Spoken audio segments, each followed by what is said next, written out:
Les robots sont partout. En médecine, c'est déjà une réalité. Ils ont investi les blocs opératoires et assistent les chirurgiens.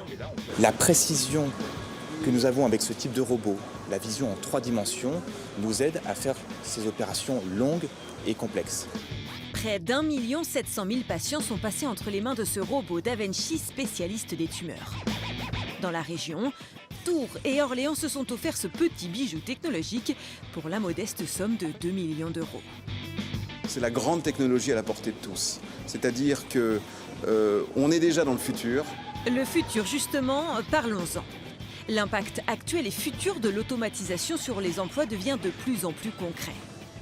Dès 2025, soit dans 6 ans seulement, 52% des tâches professionnelles courantes devraient être réalisées par des robots.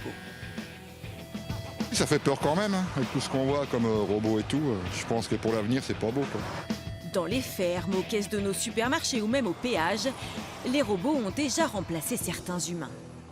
C'est dommage de ne plus avoir le contact humain quand même, oui, c'est vrai. C'est dommage que tout s'automatise. Ici, le seul contact humain que vous aurez, c'est avec cette dame. Surtout bonjour. Hein. Serviable, mais pas très présente.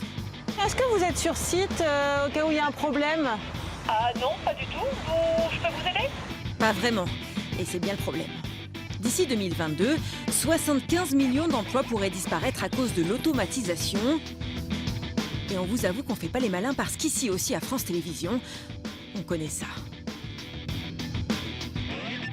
Oui, ça me fait peur, bien sûr. On se dit qu'on aura moins de boulot après avec tous ces robots. Ils volent un peu les emplois de nous, humains, quoi.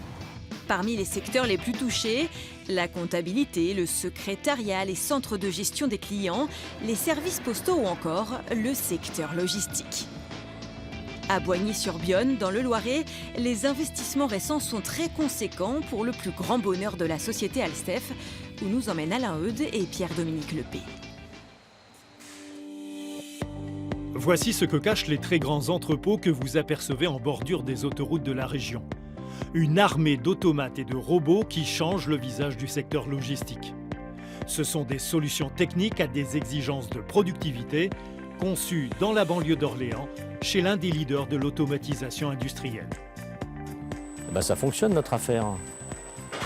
Nous, on est spécialisés dans la manutention des charges, c'est-à-dire qu'on déplace des objets à l'intérieur des entrepôts, à l'intérieur des usines ou à l'intérieur des aéroports. Et tout ça, c'est piloté par des automates et par de l'informatique en liaison avec les systèmes de nos clients.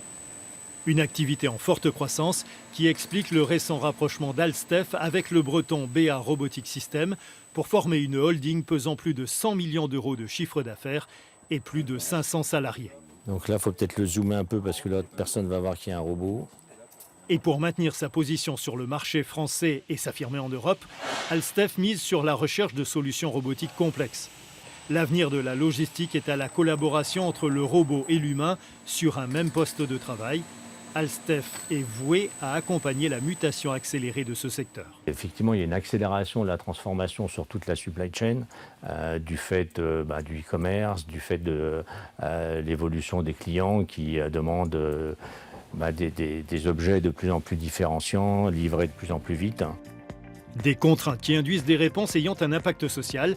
Les machines remplacent les opérateurs sur les lignes de préparation de commandes, mais elles exigent la présence de plus de techniciens pour les piloter et assurer leur maintenance. Les machines, les automates, les robots sont donc en train de faire évoluer le marché du travail. C'est finalement une véritable révolution à laquelle nous assistons. Elisabeth Patouillard, la collaboration entre l'homme et la machine est indispensable selon vous?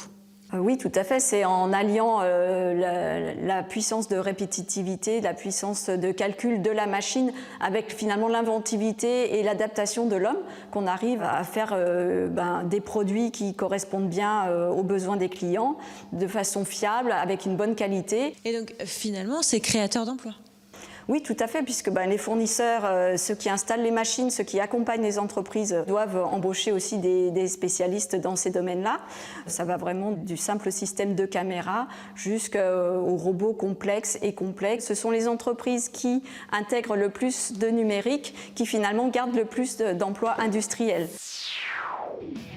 Si les machines détruisent certains métiers, elles en créent d'autres dans différents domaines. 58 millions d'emplois devraient voir le jour de cette révolution robotique dans les 5 années à venir. 40% des jeunes ingénieurs qui sortent d'école se voient directement embauchés dans l'industrie et les ingénieurs en automatisme sont particulièrement recherchés.